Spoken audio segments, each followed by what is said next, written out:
धृतराष्ट्र का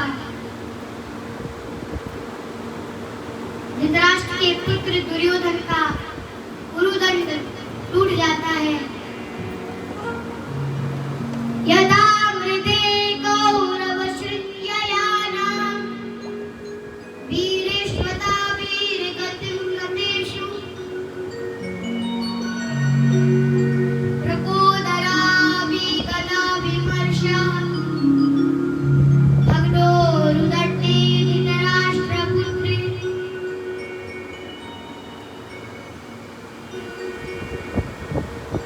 यदा जब मृते युद्धभूमि में यदा मृते कौरव सृज्याय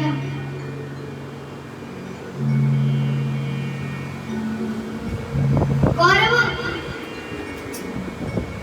के सारे सैनिक बड़े बड़े वीर मारे जाते हैं और दुर्योधन की उरुदंड टूट जाती है। वीरेष्वता वीरगतिं गतेषु सभी वीर गति को प्राप्त होते हैं। प्रकोदराभिगदाभिवर्षा प्रकोदर अर्थात भीम भीम के गदा प्रहार से प्रकोदराभिगदाभिवर्षा भग्नोरुदण्डे धृतराष्ट्रपुत्रे धृतराष्ट्र के पुत्र की उरुदंड टूट जाती है। तो जब मित्र होते तो मित्र कहते नहीं मैं बदला लूंगा इसका रिवेंज लूंगा, तुम्हें उसने मारा मैं उसने मारा। तो दुर्योधन का अत्यंत परम मित्र अश्वत्थामा द्रोण पुत्र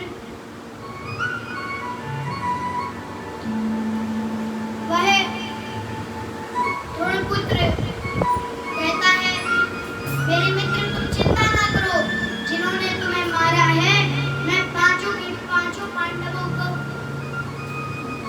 सिर काटकर अभी लेकर आता हूं। रात्रि के समय भगवान तो जानते थे, भगवान तो अंतर्यामी है, तो पांडवों को बचाने के लिए भगवान कहते हैं बहाना बनाते हैं कि आज सारे कौरव मर गए हैं तो आज पार्टी मनाते हैं। पार्टी मनाते मनाते भगवान जानबूझकर जो पांडवों के पुत्रों का शिविर था उसमें जाते हैं और पांडवों के पुत्रों से कहते हैं जाओ तुम उस वाले शिविर में चले जाओ। पांडवों के शिविर में पांडवों के पुत्र चले जाते हैं और पांडवों के पुत्रों के शिविर में पांडव चले जाते हैं। अब अश्वत्थामा आता है, अश्वत्थामा ने देखा हाँ यही है वो शिविर पांडवों का, और उसमें चला जाता है और एक एक कर पांचों पांडवों के पुत्रों को मार डालता है। और वह पांचों के पांच पांडव पुत्रों को लेकर आता है। काली रात्रि थी तो दिख भी नहीं रहा था, तो दुर्योधन ने क्या किया, अश्वत्थामा कहता है कि अगर ऐसे जो मारेगा नहीं ये दुर्योधन तो इसके लिए शिर लेके आया हूं सिर। तो सभी के पांच पांडवों के पुत्रों के सिर लेकर जाता है। उसको तो लग रहा है कि मैंने पांचों पांडवों को मार दिया, और वो जब लेकर जाता है काली रात्रि होती है तो दुर्योधन तो देख नहीं पाता, तो वो सोचता है कि जो भीम का सिर होगा वह कठोर होगा पत्थर के समान। वो सबका एक एक करके चेक करता है, पर जब वो देखता है अरे ये पांडव नहीं पांडवों के पुत्र हैं, तो वो धिक्कारता है कि अरे अश्वत्थामा तुमने ये क्या किया कि तुमने तो अब हमारे पुत्रों को हमारे पिंड जो दान देंगे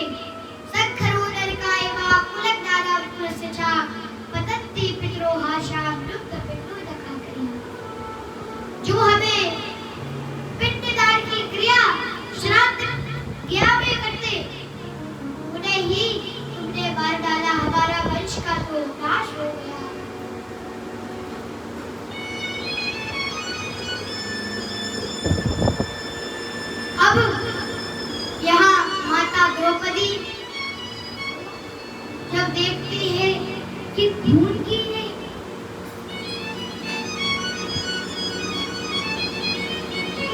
धाराएं कहाँ से आ रही और अंदर जाके देखती है तो रोने लगती है। माता शिशूनां निधनं सुतानां निशम्य घोरं परित्यज्यमानम् तदा रुदादो पुपुलाकुलक्षी तांसान वयाना किरीटमाली।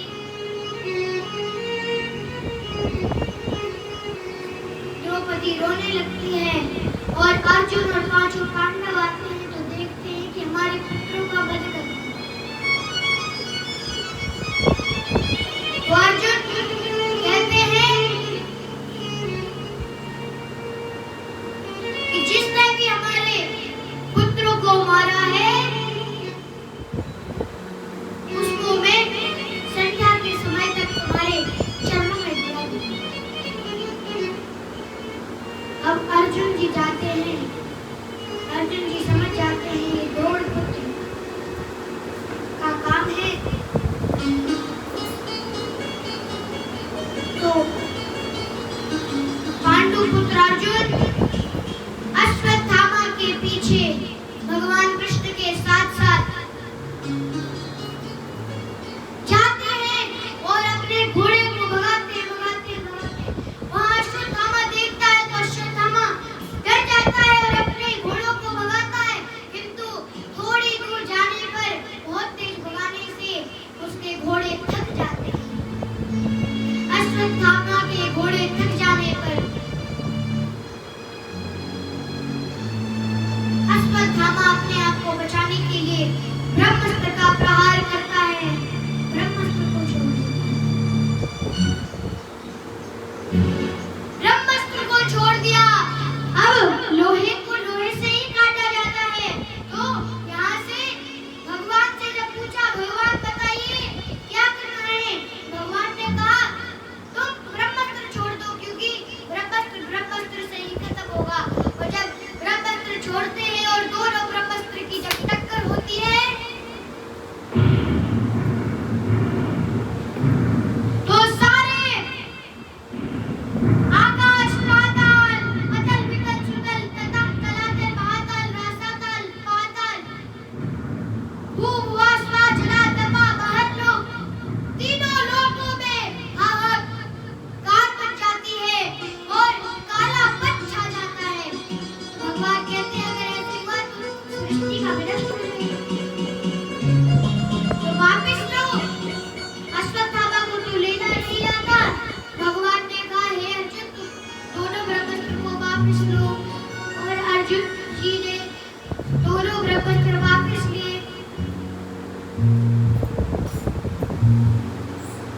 और दोनों ब्रह्मास्त्रों को वापिस लेकर अश्वत्थामा को पशु की भांति पकड़कर अपने रथ के से घसीटते घसीटते ले जा रहे हैं। भगवान कृष्ण कह रहे इसको यही मार दो, ये बहुत बड़ा हत्यारा है। किंतु पांडु के पुत्र अर्जुन जी को भी थोड़ी दया आ रही थी, वो लेकर गए और द्रौपदी के सामने शिविर में उनके सामने गिरा दिया। द्रौपदी माता देखती है पशु की भांति बंधा अश्वत्थामा को। तो यहाँ से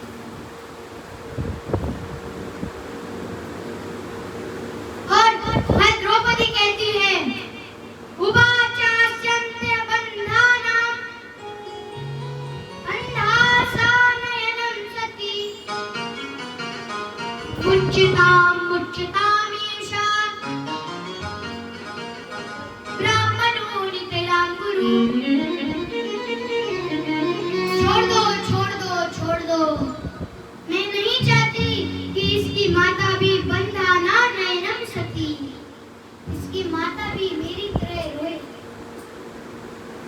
इसलिए मुच्चता मुच्चता हमेशा, इसको छोड़ दो छोड़ दो छोड़ दो।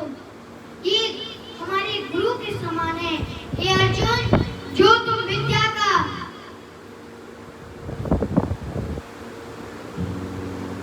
यूज कर रहे हो, ये विद्या इससे है, गुरु से ही है। छोड़ दो इसको। तो भगवान इशारा करते हैं और भगवान कहते हैं कि चलो कोई बात नहीं, इसको छोड़ दो। इसकी जो मणि है वह मणि अश्वत्थामा की मणि बचपन से ही, जब से जन्म हुआ था तब से थी। वह मणि अश्वत्थामा को ज्ञान, बुद्धि, प्रकाश, सुंदरता सब कुछ देती थी। और एक बार में खड़क से उसकी मणि को निकाल लेते हैं और उसका मुंडन करते हैं खड़क से।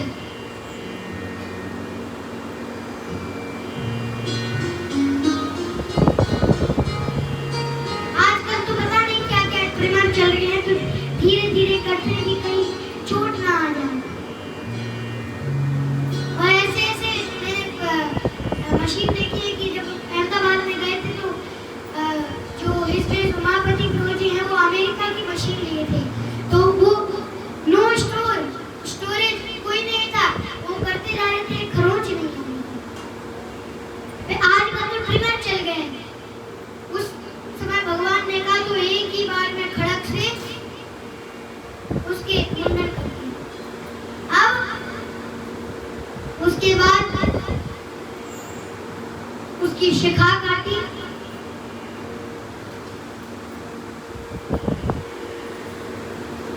और धक्के मारकर अश्वत्थामा को शिविर से बाहर फेंक दिया। अश्वत्थामा को अच्छा नहीं लगा। अश्वत्थामा अपना बदला लेने के लिए एक ब्रह्मास्त्र छोड़ता है। किसके लिए? उत्तरा के गर्भ के लिए। भगवान तो द्वारका के लिए प्रस्थान करने के लिए जैसे ही रथ पर बैठे, वहां से देखा कि उत्तरा आ रही है। उत्तरा दौड़ी दौड़ी आई। उत्तरो वाचा पाहि पाहि महायोगी देव देव जगत्पते नान्यं तद्भयं पश्ये यद्य मृत्यु परस्परं पाहि पाहि महायोगे। रक्षा करे पाहि पाहि महायोगे। देव देव जगत्पते, हे देवादि देव, हे जगत के पति, हे दीनानाथ, हे दीनबंधु दीनानाथ, मेरी डोरी तेरे हाथ। बट कभी कभी लोग बोलते हैं ना, तो बोलने में थोड़ी बिगड़ जाती है। जैसे दीनबंधु दीनानाथ, तेरी डोरी मेरे हाथ। भगवान तो भक्त के आदि नहीं, हम भक्त पराधी ना। तो यदि भगवान को भक्ति से बांधना चाहे तो भगवान भक्ति से भी बन जाते हैं। अब उत्तरा प्रार्थना करती है, रक्षा करो पाहि पाहि महायोगे देव देव जगत्पते नान्यं तद्भयं पश्ये यत्र मृत्यु परस्परम। मुझे मृत्यु के अलावा और कुछ नहीं दिख रहा। नान्यं तद्भयं पश्ये यत्र मृत्यु परस्परम। आगे प्रार्थना करती है, अभी द्रवती मामीशा सरस्तपता यशो विभु कामं बहुतमां नाथ मामे गर्भो निपात्यता।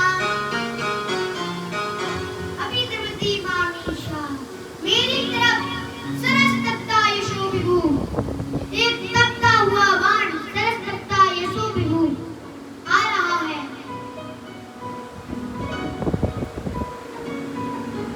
सरस्तपता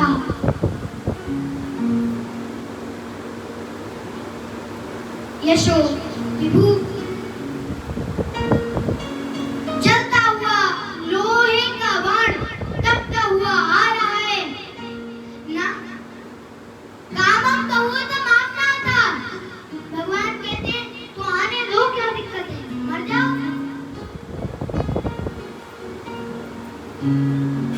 तो माता उत्तरा कहती कामम तो हुआ तो मारना था ना। यदि आप चाहते ही हैं कि मेरे को मारना चाहते हैं तो मेरे को मार दीजिए, कामम तो हुआ तो मारना था, मेरे को जला दीजिए, किंतु मामे गर्भ निपात्य था, मेरे गर्भ को ना जलाए, मेरा गर्भ की रक्षा करें। अब परीक्षित महाराज का जन्म 12 अध्याय में आता है, 12वें अध्याय में। अब उत्तरा महारानी की प्रार्थना के बाद जैसे